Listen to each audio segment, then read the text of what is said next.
గత సంవత్సరం పొడునా తెలంగాణ రాష్ట్రంలో ఇచ్చినటువంటి ఏ ఒక్క హామీ నెరవేర్చకుండా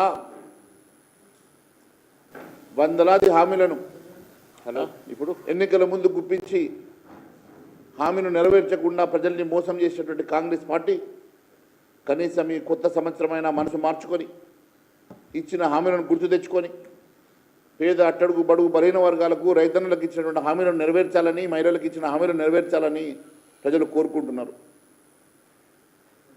సంవత్సరం పాటు ఈ ప్రజల్ని గోచబెట్టి ఇచ్చిన హామీలను ఒకవైపు నెరవేర్చకపోగా మరోవైపు అవినీతి అరాచకాలతోటి ఆస్తులు లాక్కోవడం, ఇండ్లు కూలగొట్టడం, ఇష్టానుసారంగా ఈ ప్రాంతంలో భయాందోళనలు క్రియేట్ చేసినటువంటి ప్రభుత్వం ఇప్పటికైనా మనసు మార్చుకుంటుందని చెప్పి ప్రజలు ఆశిస్తున్నారు. కనీసం ఇప్పుడైనా ఆ దుర్మార్గాన్ని వీడనాడాలని ఈ సంవత్సరమైన ప్రజలకు సంక్షేమ కార్యక్రమాలు చేపట్టి ఇచ్చిన హామీలను గుర్తు తెచ్చుకోవాలని చెప్పేసి ప్రజలు కోరుకుంటున్న సంగతి నేను గుర్తు చేస్తూ ఉన్నాను. అదే మాదిరిగా ప్రతిపక్షాల గొంతు నొక్కి ఇష్టానుసారంగా గతంలో నిర్బంధించి అరాచకాలు చేసినటువంటి ఈ ప్రభుత్వం ఇప్పటికైనా మనసు మార్చుకోవాలని చెప్పేసి ప్రజలు ఆశిస్తున్నారు. సర్కారు కాస్తైనా ప్రజాస్వామ్య పద్ధతిలో వ్యవహరిస్తుందని, అప్రజాస్వామ్యాన్ని వీడనాడుతుందని ప్రజలు ఎదురు చూస్తూ ఉన్నారు. 2024 సంవత్సరం అంతా కూడా కాంగ్రెస్ పార్టీ హామీల ఎగవేతల నామ సంవత్సరంగా, కాంగ్రెస్ మోసాల పాపాల నామ సంవత్సరంగా ఉన్నదని, ఇప్పటికైనా మనసు మార్చుకొని ఇచ్చిన హామీని గుర్తు తెచ్చుకొని హామీని నెరవేరుస్తుందని చెప్పి ప్రజలు ఆశపడతా ఉన్నారు. అంతేకాదు అధికార భరోసా ఇచ్చిన రైతులనే ఇప్పుడు కాంగ్రెస్ పార్టీ ఏడాది పాటు మోసం చేసిన సంగతి మరొక్కసారి నేను గుర్తు చేస్తూ ఉన్నాను. హామీల్లో అభయస్థంలో 6 గ్యారంటీలో రెండోదే రైతు భరోసా పథకం. రైతు భరోసా పథకం ఈ స్కీమ్లో పెట్టుబడి సాయం కింద 10,000 కాదు 15,000 రూపాయలు ఇస్తామని చెప్పి గత ప్రభుత్వం ఇచ్చినటువంటి 10,000 రూపాయలకు తెచ్చుకోండి, మేము అధికారంలోకి వచ్చినాక మిగిలిన 5,000 కల్పిస్తాం అని చెప్పి ఆ 5,000 మాట దేవుడెరుగు. కనీసం గత ఖరీఫ్ సీజన్లో కూడా వారు 15,000 రూపాయలు ఇవ్వకపోగా మళ్ళీ కొత్త సీజన్ వచ్చినా ఇప్పటి వరకు రైతు భరోసా ఊసేలేదు. అంటే రైతుల్ని కేవలం మాయ మాటలతోటి, మాటల గారడితోటి ఇవాళ రేపు అని చెప్పేసి కేవలం సమయం వృధా చేస్తున్నారు తప్ప రైతులను ఆదుకునేటువంటి ఆలోచన ఈ ప్రభుత్వానికి ఉన్నదా అని చెప్పి అడుగుతూ ఉన్నాం. రైతు బంధు బదులుగా రైతు భరోసా పేరు మార్చి ఎకరానికి ఏడాదికి 15,000 ఇస్తామని ఈ పథకానికి 15,075 రూపాయలు బడ్జెట్లో కేటాయించిన సంగతి నేను గుర్తు చేస్తున్నా. అంతేకాకుండా రైతు భరోసాతో పాటు మరొక పథకాన్ని కూడా కౌలు రైతులకు 12,000 ఇస్తామని, దానికి కూడా 12,000 కోట్ల రూపాయలు ఖర్చు అవుతుందని అవి కూడా మరి బడ్జెట్లో మంజూరు చేసిన సంగతి నేను గుర్తు చేస్తూ ఉన్నాను. కేవలం 3 నెలలు మిగిలింది. ఇప్పటి వరకు ఆ 15,000 కానీ ఈ 1,200 కోట్ల రూపాయలు కానీ ఇప్పటి వరకు ఖర్చు చేయకుండా రైతుల్ని ఉట్టికి ఆశ చూపించినట్టుగా కేవలం మరి మాయ చేస్తున్న సంగతి నేను గుర్తు చేస్తూ ఉన్నాను. ఉప ముఖ్యమంత్రి గారు రైతు కూలీలకు ఇచ్చినటువంటి హామీ గ్యారంటీ లేకపోతే ఎలా? ఉప ముఖ్యమంత్రి బట్టి విక్రమార్క గారే మాట ఇచ్చిన తర్వాత ఇప్పటి వరకు ఆ మాటకు భరోసా లేకపోవడం ఇది ఏం సమమని అడుగుతూ ఉన్నాం. ఆర్థిక మంత్రి బట్టి విక్రమార్క గారు డిసెంబర్ 15, 2024 ఖమ్మంలో విలేకరుల సమావేశంలో మాట్లాడుతూ రాష్ట్రంలో భూమి లేని నిరుపేద వ్యవసాయ కూలీలకు ఏడాదికి 12,000 రూపాయల చొప్పున మరి 2 సార్లు 6 నెలలకు ఒక పారు 6,000 రూపాయల చొప్పున 2 విడతలుగా మొత్తాన్ని పంపిణీ చేస్తామని చెప్పి కూడా మరి అది కూడా డిసెంబర్ 28 లోపల వారి పార్టీ ఆవిర్భావ దినోత్సవం రోజు ఇచ్చేస్తామని 28 గడువు పెట్టి ఇప్పటికీ 5 రోజులు అయిపోతున్నది కదా. మరి ఇప్పటి వరకు మరి రైతు కూలీల సంగతి ఎందుకు ఊసేత్తడం లేదో మరి ఉప ముఖ్యమంత్రి బట్టి విక్రమార్క గారు మరి తెలంగాణ ప్రజానీకానికి చెప్పాల్సినటువంటి అవసరం ఉన్నదని చెప్పి తెలియజేస్తూ ఉన్నాను. మరి ఉప ముఖ్యమంత్రి గారిని ఆపుతున్నారా? లేక వారే ఫైనాన్స్ మినిస్టర్ కాబట్టి ఆ డబ్బులు మరి గుత్తేదారులకు వనకొస్తాయని చెప్పేసి ఏమన్నా దాచుకుంటున్నాడా కూడా ప్రజలకు అనుమానాలు వస్తున్నాయి. రైతు కూలీలకు ఆర్థిక భరోసా దక్కకుండా మరి అడ్డుకునేది ఎవరు? మరి ప్రజానీకానికి చెప్పాల్సిన అవసరం ఉన్నది.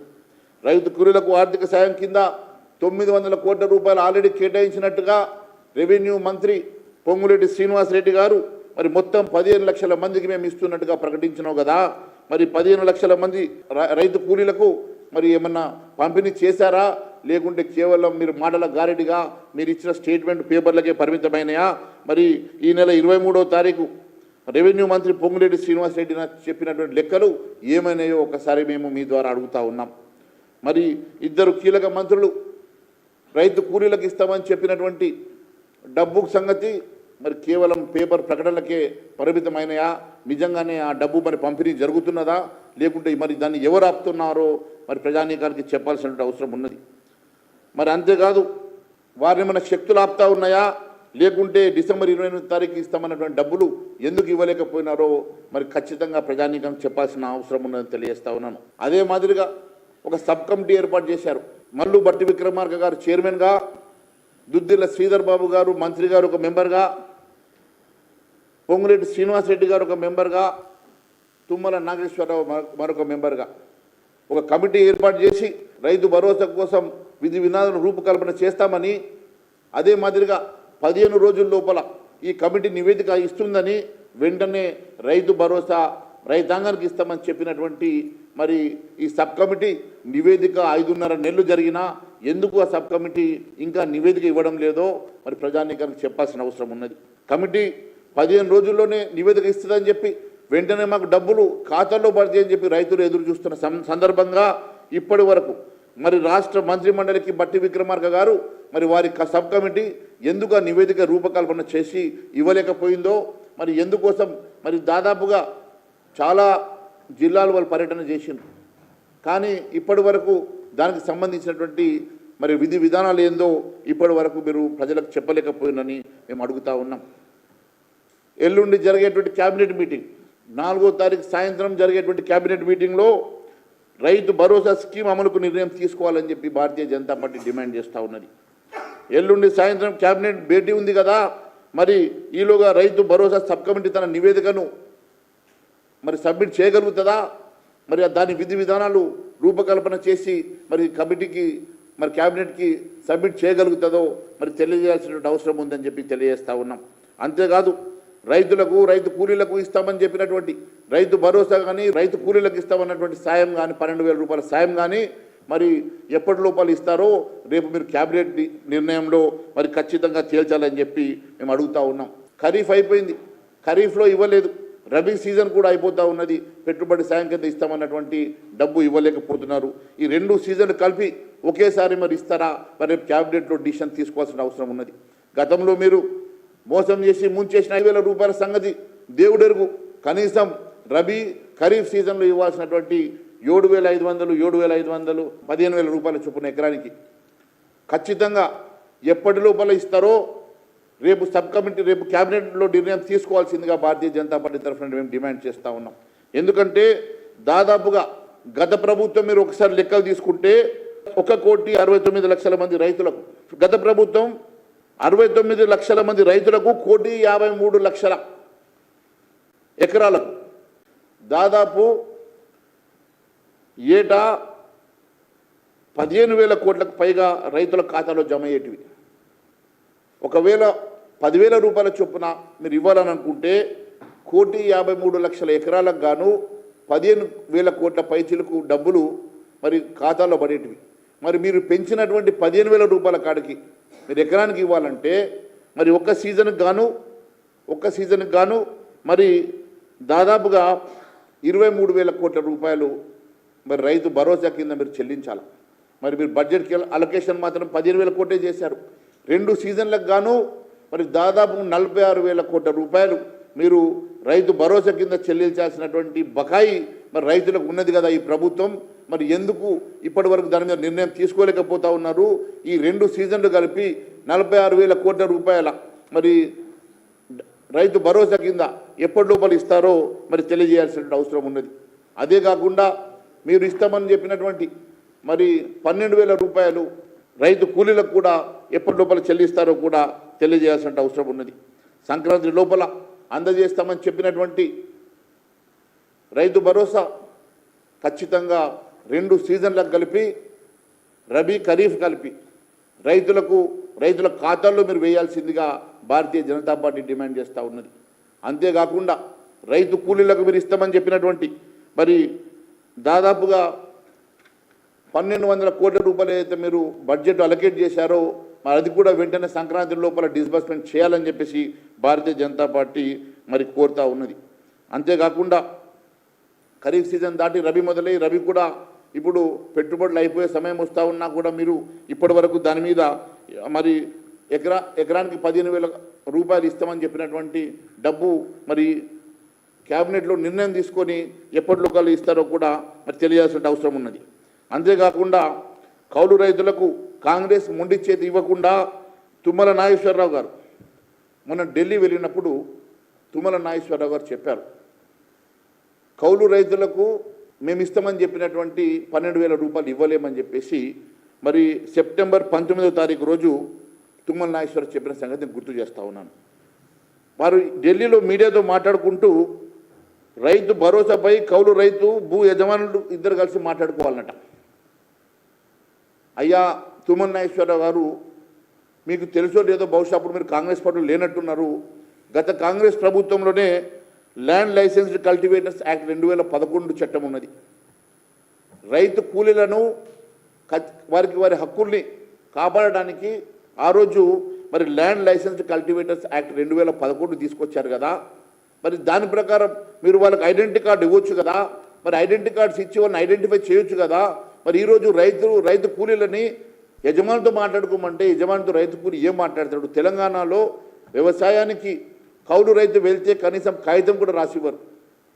కాగితం కూడా రాసివ్వనటువంటి కౌలు రైతు యజమానితోటి ఏ రకంగా అండర్స్టాండింగ్కి వస్తాడు, ఏ రకంగా ఆ డబ్బు యజమాని ఖాతాలో పడ్డ తర్వాత రైతు కూలీకి వస్తుందో మీరు ఒకసారి అర్థం చేసుకోవాల్సిన అవసరం ఉన్నది. అంటే మీరు ఎగగొట్టడానికి ఇచ్చిన హామీలను నెరవేర్చకుండా ఎగ్గొట్టడానికి మీరు చేస్తున్నటువంటి నాటకం కాదని అడుగుతూ ఉన్నాం. ఈరోజు అంటే మంత్రి గారు మాట్లాడడం ఎంత విడ్డూరంగా ఉన్నదనంటే ఎన్నికలకు ముందు చెప్పినటువంటి హామీలకు దీనికి పొంతన లేకుండా ఈరోజు మీరు మాట్లాడడము కేవలం రైతు కూలీలను మోసం చేయడమే. దాదాపు 15 లక్షల మంది రైతు కూలీలు తెలంగాణ రాష్ట్రంలో వారందరినీ కూడా మీరు మోసం చేసినట్టే నేను తెలియజేస్తూ ఉన్నాను. ఎందుకంటే ఒక్కసారి అర్థం చేసుకోవాలా, ఈరోజు వ్యవసాయం గిట్టుబాటు లేక నష్టపోయేది రైతు కూలీలు ఎక్కువ. ఈరోజు రైతన్నలు ఆత్మహత్య చేసుకునేటువంటి రైతన్నలలో 70% మంది రైతు కూలీలే అన్న సంగతి గౌరవ మంత్రి గారు గుర్తు చేసుకోవాలని చెప్పి నేను తెలియజేస్తూ ఉన్నాను. ఈరోజు రైతు కూలీలు రైతన్నలు ఆత్మహత్య చేసుకునేటువంటి గణాంకాలు మీరు తీసుకుంటే 70% మంది రైతులలో రైతు కూలీలే 70% మంది. అంటే ఎలాంటి ఆధారం లేకుండా కేవలం పంట పెట్టుబడి మీద ఆధారపడి నష్టపోతే వారికి కనీసం నష్టపరిహారం కూడా దొరకకుంటే వారికి చావే శరణ్యం అవుతున్నటువంటి తరుణంలో వారిని కాపాడాల్సిన ప్రభుత్వం మాట ఇచ్చి మాట తప్పి మరి రైతు కూలీల్ని మోసం చేస్తున్న మాట వాస్తవం కాదా?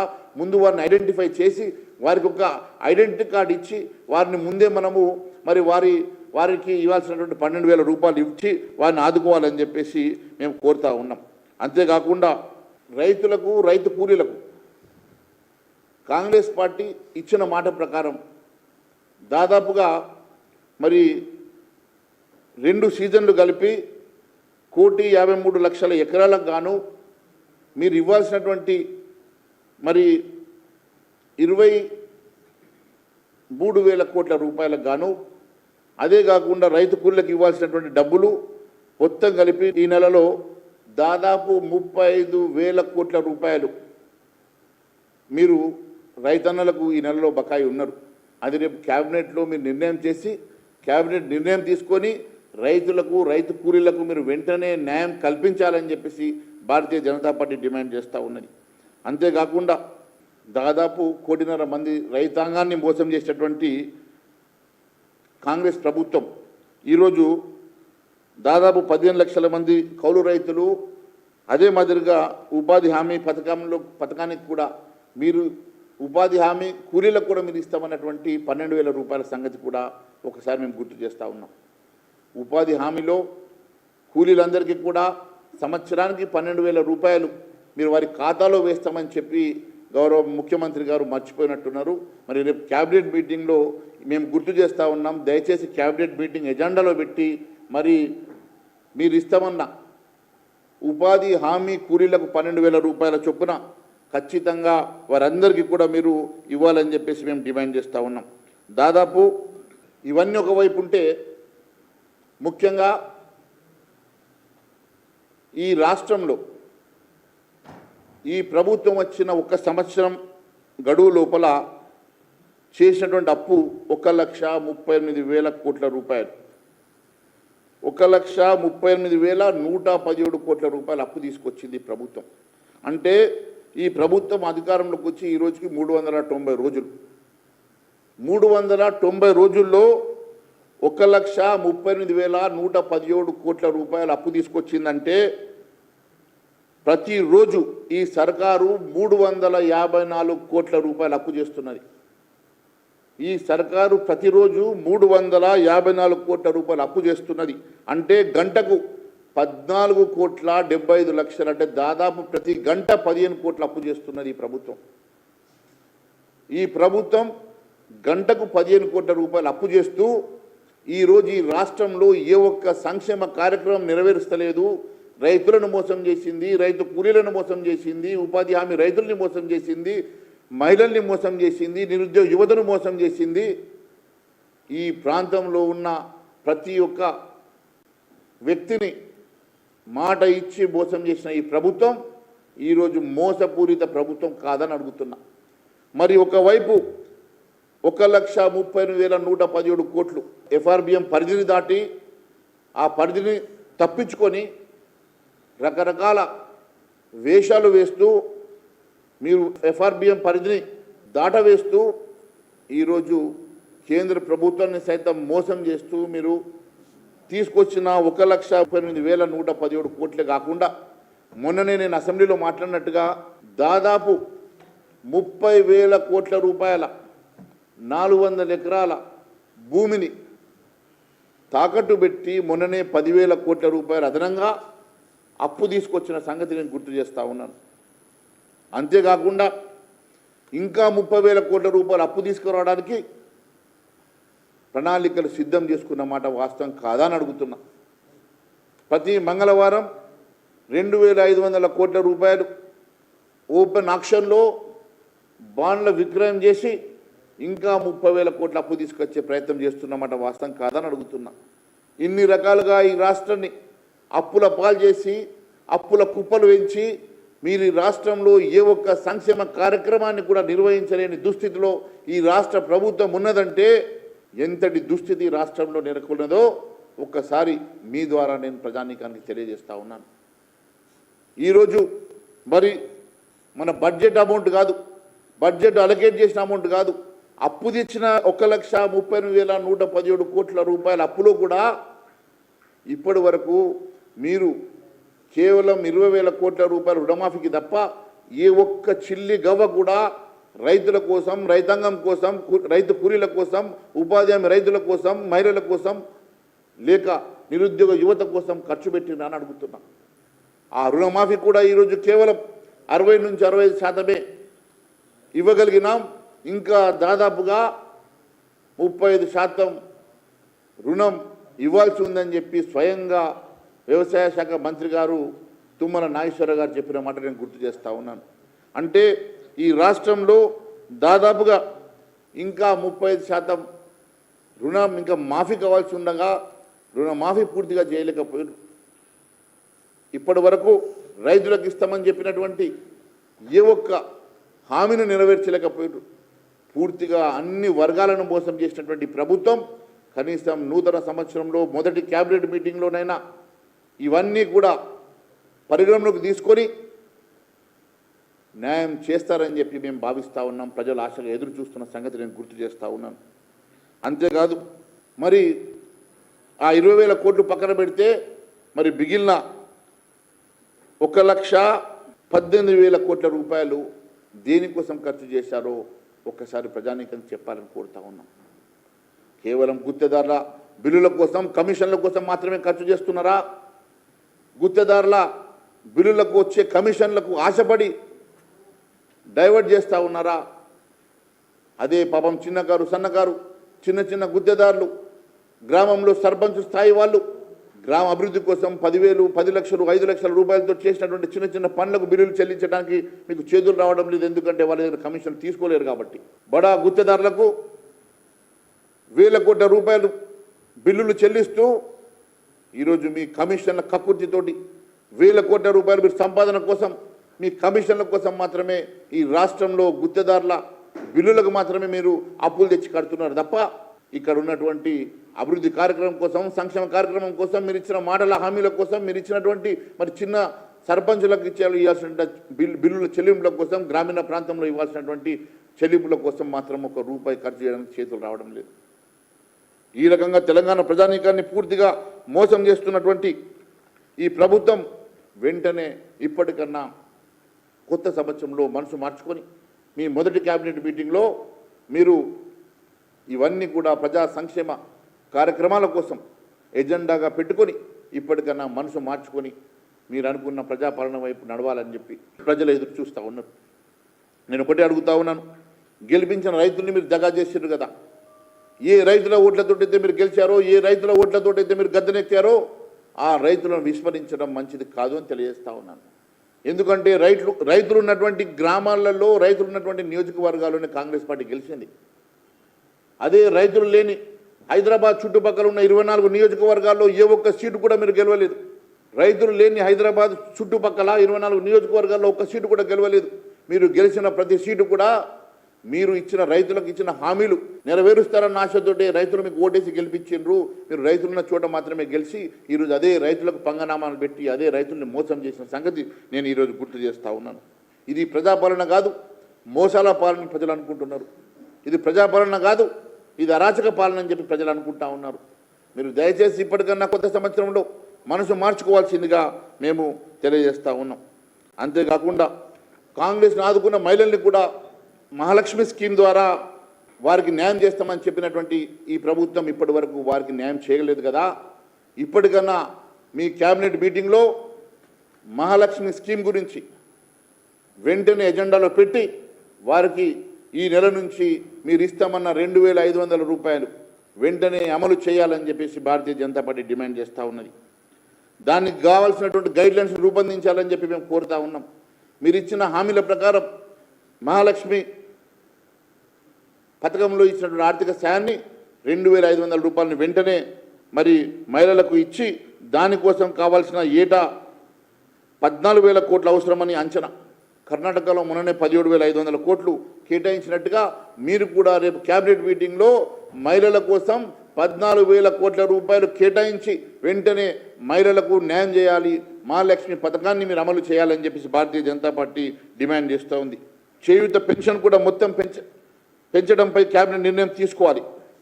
అంతేకాదు గత ప్రభుత్వం ఆసరా పెన్షన్ ఎట్లయితే ఇచ్చిందో మరి చేయూత పేరుతో అమలు చేస్తుందో ఆ పథకం మరి బీఆర్ఎస్ 2,000 చొప్పున ఇచ్చినటువంటి ఆ పెన్షన్ని 4,000 రూపాయలు చేస్తామని చెప్పారు కదా. మరి 4,000 రూపాయల పెన్షన్ని కూడా వెంటనే ఈ క్యాబినెట్లోనే ఆమోదించి మరి ప్రతి నెల వారికి ఇస్తామన్నటువంటి పెన్షన్ను 4,000కు పెంచి మరి మహిళల్ని ఆదుకోవాల్సిందిగా భారతీయ జనతా పార్టీ డిమాండ్ చేస్తూ ఉన్నది.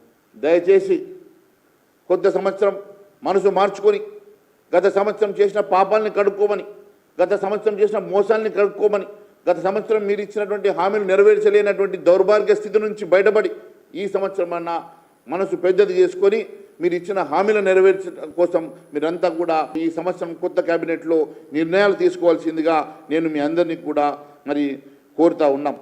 అంతేకాదు ఇందిరమ్మ ఇళ్ల నిర్మాణం విషయంలో కూడా పట్టణ గ్రామీణ ప్రాంతంలో లబ్ధిదారుల ఎంపిక విషయంలో మీరు ఏం నిర్ణయం తీసుకున్నారో దాని విధి విధానాలు లేదో ఇప్పటివరకు మీరు చెప్పలేకపోతుంది. ఇప్పటి వరకు దాదాపు 80 లక్షల పైచీలకు దరఖాస్తులు వచ్చినాయి అన్నారు కదా. మరి 80 లక్షల పైచీలకు దరఖాస్తులు వస్తే మరి ఏ రకంగా 80 లక్షల మందికి మీరు ఇండ్లు ఇవ్వగలుగుతారో, 80 లక్షల మందికి ఏ రకంగా మీరు న్యాయం చేయగలుగుతారో చెప్పాల్సిన అవసరం ఉన్నది. మీరు డబల్ బెడ్రూమ్ గతంలో ప్రభుత్వం ఊరించినట్లు డబల్ బెడ్రూమ్ లాగా మీరు కూడా ఈ పథకాన్ని అదే బాటలో నడుస్తున్నారన్న అనుమానాలు మాకు వస్తున్నాయి. మీరు నిజంగా ఎన్ని రోజులలో ఎన్ని సంవత్సరాలలో ఈ 80,000 మందికి మీరు న్యాయం చేయగలుగుతారు? ఇంకా దాదాపుగా దాదాపుగా ఈ రాష్ట్రంలో 1 కోటి మంది ఈ కొత్త ఇల్లు కోరుకుంటున్న సందర్భంగా మీరు ఇప్పటి వరకు మీరు ఇచ్చిన 3,500 అంటే కూడా మరి ఎన్ని ఇళ్ళు అవుతుంది, మరి ఎప్పటి లోపల అందరికీ కూడా న్యాయం చేయగలుగుతారు, దాని విధి విధానాలు ఏంది, మరి గ్రామీణ ప్రాంతంలో ఏ రకంగా ఇస్తారు, అర్బన్ ఏరియాస్లో ఏ రకంగా ఇస్తారు, దానికి మరి ఉన్నటువంటి గైడ్లైన్స్ ఏందో మీరు తెలియజేయాల్సినటువంటి అవసరం ఉన్నదని తెలియజేస్తా ఉన్నాను. అదే కాకుండా సంక్రాంతికి 4,50,000 మంది ఇళ్లను మంజూరు చేస్తామని పొంగులేటి శ్రీనివాస్ రెడ్డి పలు సందర్భాల్లో చెప్పిండు. అయ్యా నువ్వు 4.5 లక్షల మంది ఇండ్లు ఎన్ని సంవత్సరాలు ఇస్తే 80 లక్షల మందికి నువ్వు లబ్ధి చేకూర్చగలుగుతావు? మరి 4,50,000 మంది లబ్ధిదారులను ఏ రకంగా మీరు ఎంపిక చేస్తారు? మీ కార్యకర్తలు చెప్పిన పేరును ఎంపిక చేస్తారా? నిజంగా గ్రామ స్థాయిలో మరి గ్రాస్ రూట్లో ఉన్నటువంటి న్యాయంగా ఇల్లు లేని వారి నిరుపేదల గురించి మీరు ఆలోచించి వారికి న్యాయం చేస్తారా? మరి దానికి ఉన్నటువంటి గైడ్లైన్స్ ఏంది? మరి గ్రామ సభలు పెట్టి మరి వాస్తవంగా మరి నిరుపేదల్ని మీరు గుర్తిస్తారా? తెలియజేయాల్సిన అవసరం ఉన్నది. ప్రతి ఒక్కరికి ఇల్లు ఇస్తామని చెప్తా ఉన్నారు. మరి ఒకవైపు 80 లక్షల దరఖాస్తులు వస్తే 4 లక్షల ఇల్లు మాత్రమే ఇస్తామని పొంగులేటి శ్రీనివాస్ రెడ్డి చెప్తాడు. మరి ఇది ఎట్లా సాధ్యమవుతుందో మరి ఇది మీరు కూడా కేసీఆర్ బాటలోనే నడుస్తున్నట్టుగానే స్పష్టమవుతున్నది తప్ప ఇది పేదలను మోసం చేయడమే కనబడుతుంది తప్ప నిజంగా ఏ రకంగా మీరు న్యాయం చేస్తారో మీరు ఖచ్చితంగా విధి విధానాలు రూపొందించి మరి ఎప్పుడు నిర్మించిస్తారో లబ్ధిదారులను ఏ రకంగా ఎంపిక చేస్తారో తెలియాల్సిన అవసరం ఉన్నదని తెలియజేస్తా ఉన్నాను. ముఖ్యంగా చివరగా రేపు క్యాబినెట్లో ఉన్నటువంటి డిమాండ్లు, ఎల్లుండి జరిగే క్యాబినెట్ భేటీలో రైతులకు ఇచ్చినటువంటి హామీలు అమలు కోసమై విధి విధానాలు వెంటనే రూపొందించాలని చెప్పేసి నేను మీ ద్వారా క్యాబినెట్ మంత్రుల్ని కోరుతా ఉన్నాను, గౌరవ ముఖ్యమంత్రి గారిని కోరుతా ఉన్నాను. రైతు భరోసా పథకానికి షరతులు లేకుండా రైతులందరికీ వర్తింప చేయాలి. అంతేకాకుండా రైతు భరోసా అందరికీ ఇవ్వడమే కాకుండా కౌలు రైతులను కూడా వారికి ఐడెంటిటీ కార్డ్స్ ఇప్పించి కౌలు రైతులకు కూడా న్యాయం చేసి మీరు ఇస్తామన్నటువంటి వారికి నెలకు 15,000 రూపాయలు వెంటనే మరి జమ చేయాలని చెప్పి మేము డిమాండ్ చేస్తూ ఉన్నాం. కాంగ్రెస్ మేనిఫెస్టోలో మీరు ఇస్తామని చెప్పినటువంటి ఉపాధి హామీ కూలీలకు ప్రతి సంవత్సరం 12,000 ఇస్తామని చెప్పినటువంటి మరి 12,000 రూపాయలను వెంటనే వారి ఖాతాలో జమ చేయడానికి రేపే మీరు నిర్ణయం తీసుకొని విధి విధానం రూపొందించి ఈ నెల నుంచి అమలు చేయాలని చెప్పేసి నేను కోరుతా ఉన్నాను. అంతేకాకుండా మిగిలిన 30% మంది రుణమాఫీ జరగనటువంటి రైతులకు వెంటనే రుణమాఫీ కల్పించాలని చెప్పి రేపు మీరు క్యాబినెట్లో నిర్ణయం తీసుకోవాల్సిందిగా నేను డిమాండ్ చేస్తూ ఉన్నాను. కాంగ్రెస్ను గెలిపించినటువంటి మహిళలకు మీరు ఇస్తామన్నటువంటి మహాలక్ష్మి పథకాన్ని వెంటనే అమలు చేసి వారికి ప్రతి నెల 2,500 రూపాయలు ఇవ్వడానికి దానికి అవసరం ఉన్న 14,000 కోట్ల రూపాయలను రేపు మీరు మరి మంజూరు చేసి దానిని కూడా వెంటనే దాని విధి విధానం రూపొందించి వారికి ఈ నెల నుంచి ప్రతి నెల 2,500 ప్రతి మహిళకు మీరు ఇస్తామన్న మరి డబ్బులు ఇవ్వాల్సిందిగా మేము డిమాండ్ చేస్తూ ఉన్నాం. అంతేకాకుండా ఇందిరమ్మ ఇళ్ళ స్కీమ్కి సంబంధించి గైడ్లైన్స్ రూపొందించి అప్లికేషన్ పెట్టుకున్న ప్రతి ఒక్కరికి ఇందిరమ్మ ఇల్లు ఇచ్చి మరి ప్రతి ఒక్కరిని కూడా ఇల్లు లేని ప్రతి ఒక్కరికి కూడా న్యాయం చేకూర్చాలని వారందరికీ న్యాయం చేయాలని చెప్పేసి మేము డిమాండ్ చేస్తూ ఉన్నాం. చేయూత పెన్షన్ని ఏ రకంగానైతే 2,000 నుంచి 4,000 పెంచుతామని చెప్పి ఇప్పటివరకు సంవత్సరం మోసం చేసి సంవత్సరం పొడుగా ₹1 ఇవ్వలేదు కదా. రెట్రోస్పెక్టివ్ డేట్లో మీరు గెలిచినప్పటి నుంచి గత జనవరి 2024 నుంచి ఇప్పటి వరకు మరి వారికి ఇవ్వాల్సిన ఎరియర్స్తో పాటు ఈ నెల నుంచి మరి ప్రతి నెల 4,000 రూపాయలు వారికి ఇవ్వాల్సిందిగా మేము డిమాండ్ చేస్తూ ఉన్నాం. అంతేకాకుండా రేపు క్యాబినెట్ నిర్ణయంలో రేపు క్యాబినెట్ భేటీలో మీరు కనీసం ఈ సంవత్సరమైనా మీరు ఇచ్చిన హామీలను గుర్తు తెచ్చుకొని ప్రతి హామీని నెరవేర్చడానికి ఒక ఎజెండా ఏర్పాటు చేసుకొని మరి వెంటనే నిర్ణయాన్ని ప్రకటించాల్సిందిగా నేను కోరుతూ ధన్యవాదాలు తెలియజేస్తున్నాను. వీళ్ళు దాదాపుగా రైతు భరోసా అంశంలో క్యాబినెట్ సబ్ కమిటీ వేసి దాదాపు 5.5 నెలలు అవుతున్నది. 15 రోజుల్లోనే మేము దానికి సంబంధించినటువంటి విధి విధానాల రూపకల్పన చేస్తాం, అందరి నుంచి సంప్రదింపులు చేస్తామని ఇప్పటికే చాలా సంప్రదింపులు చేసిండ్రు. అన్ని గ్రామాలలో మరి వాళ్ళు వెళ్ళి తిరిగిండ్రు. మరి అక్కడ ఉన్నటువంటి సంఘాలతో కూడా వారు చర్చించారు. ఇదంతా కూడా కేవలం సమయాన్ని వృధా చేయడం తప్ప ఇంకొకటి లేదు. గత ప్రభుత్వంలో ఇచ్చినటువంటి రైతు భరోసా మరి రైతుల లిస్టు వాళ్ళ దగ్గర ఆల్రెడీ ఉన్నది. ఆ రైతుల లిస్టుని క్యారీ ఫార్వర్డ్ చేసేసుకొని మరి ఇంకేమైనా రైతులు అడిషనల్గా కొత్తగా ఉన్న రైతులు మరి అడిషనల్గా ఉంటే వారిని కలుపుకొని వెంటనే రైతు భరోసా ఇవ్వడానికి దీనికి ఇంత సమయం ఎందుకు పట్టింది? సంవత్సరం పొడుగా కేవలం మోసం చేస్తూ ఉన్నారు. అంటే వీళ్ళు ఒక ఖరీఫ్ ఒక రబీ 2 సీజన్లు ఎగ్గొట్టిండ్రు. గతంలో ఇస్తామన్న అడిషనల్గా 5,000 రూపాయలు ఇస్తామన్నటువంటి 5,000 రూపాయలను కూడా వీళ్ళు ఎగ్గొట్టిండ్రు. అంటే కేవలం ఇప్పటికే దాదాపు 35,000 కోట్ల రూపాయలు రైతులకు బాకీ ఉండడమే కాకుండా మొత్తం కేవలం ఈ ప్రభుత్వం ఏర్పడ్డ నాటి నుంచి రైతులకు ఇచ్చినటువంటి మేనిఫెస్టో ప్రకారం హామీలను తీసుకుంటే రైతులకు వీరు 85,000 కోట్ల రూపాయలు బకాయి పడ్డరు. 85,000 కోట్ల రూపాయలు రైతులకు బకాయి పడ్డరు. కనీసం ఈ క్యాబినెట్లో 35,000 కోట్లన్నా రిలీజ్ చేసి రైతులకు ఇవ్వాల్సిన రబీ ఖరీఫ్ సీజన్కి సంబంధించినటువంటి 15,000 రూపాయలు వెంటనే రిలీజ్ చేయాలని మేము డిమాండ్ చేస్తా ఉన్నాం. చూడండి, సినిమా డైలాగులు బాగా కొడతారు రేవంత్ రెడ్డి గారు. నేను ఒకటే అడుగుతా ఉన్నాను, రేవంత్ రెడ్డి గారు ఏదైతే స్టేట్మెంట్ ఇస్తారో అధికారంలోకి వచ్చి సంవత్సరం అయింది కదా, ఎంక్వైరీ చేసి నిజ నిర్ధారణ చేయించాలి కదా. గత ప్రభుత్వం మీద ఎన్ని ఆరోపణలు చేసినా ఆరోపణలుగానే మిగులుతూ ఉన్నాయి. మేమేమంటామంటే ఆ ఆరోపణలు ఏవైతే వారు చేసిండ్రో ఇప్పుడు అధికారంలో ఉన్న రేవంత్ రెడ్డి గారు ఆరోపణలు వాస్తవాలని చెప్పి రుజువు చేయాలంటే నిజ నిర్ధారణ చేయాలి కదా. వారి నిజ నిర్ధారణ చేయమని చెప్పి కోరుతూ ఉన్నాం. మేము కూడా రైతు పండించే ప్రతి ఎకరాకి ఇవ్వమని చెప్పి అడుగుతూ ఉన్నాం. దానికోసం విధి విధానాలు చేయలేదు. రైతు డిక్లరేషన్ ఇవ్వాలంటున్నారు. రైతు ప్రతిసారి నేను ఇన్ని ఎకరాలు పండించిన అని చెప్పి ప్రతిసారి డిక్లరేషన్ ఇచ్చి దానికోసం ఆఫీసర్ చుట్టూ తిరిగి, ఎంఆర్ ఆఫీస్ చుట్టూ తిరిగి, అగ్రికల్చర్ ఆఫీస్ చుట్టూ తిరిగి రైతు వ్యవసాయం చేసుకోమంటావా వీళ్ళ చుట్టూ తిరగడానికి సమయం సరిపోతుంది. మేము ఒకటే అడుగుతూ ఉన్నాం, గత ప్రభుత్వం ఏ రకంగానైతే విధి విధానాలు ఏర్పాటు చేసిందో మీరు కూడా మీ విధి విధానాలు ఏదో చెప్పండి. ఇప్పటివరకు సంవత్సరం అవుతుంది, మీ విధి విధానాలు చెప్పరు. మీ విధి విధానాలు చెప్పిన తర్వాత దాని మీద చర్చిద్దాం. కానీ ఏమి లేకుండా ఒక సంవత్సరం గడువు మీరు పొగిడించుకొని ఇప్పటి వరకు ఒక రూపాయి కూడా ఇవ్వకుండా రైతులను మోసం చేస్తూ కాలయాపన చేస్తున్నటువంటి ప్రభుత్వం వెంటనే కళ్ళు తెరుచుకొని రైతులను ఆదుకోవాలని కోరుతా ఉన్నాం. అంతేకాకుండా ఈ 2 రోజుల్లో ఈ రాష్ట్రంలో జరుగుతున్నటువంటి అనేక కుంభకోణాలను ఒక్కటిగా బయటకు తీయబోతున్నాం. కొన్ని వేల కోట్ల రూపాయల కుంభకోణాలు మా దృష్టికి వచ్చినాయి.